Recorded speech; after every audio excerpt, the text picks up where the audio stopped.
అంటే ఈ విషయం కూడా తెలంగాణ ప్రజానీకానికి అందరికీ తెలవాలి. 40,000 కోట్ల బిల్లులు పెండింగ్ పెట్టిపోయినరు.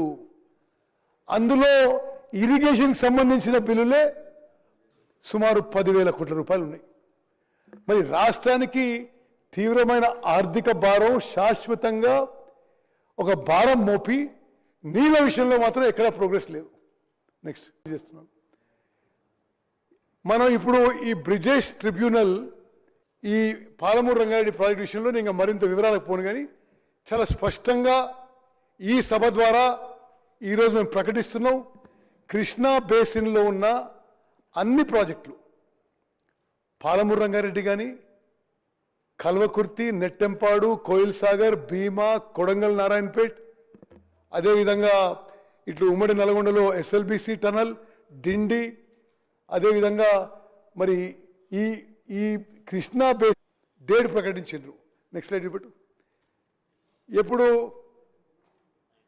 2019 మేలో ఎండలు ఎక్కువని పోస్ట్పోన్ చేసినండి. పోస్ట్పోన్ చేసి 2 ఏళ్ళ కాదు పెట్టిండ్రు. Palamuru Rangareddy project public hearing 2 ఏళ్ళు పోస్ట్పోన్ చేయడంతో ఈరోజు ఇప్పుడు కూడా ప్రాజెక్టు పెద్దగా ప్రోగ్రెస్ లేదు.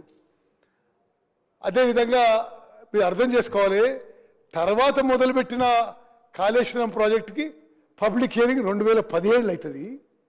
ముందు మొదలుపెట్టిన పాలమూరు రంగారెడ్డి ప్రాజెక్టుకి 2021-22 అవుతుంది, అంటే 4-5 ఏళ్ళ తర్వాత.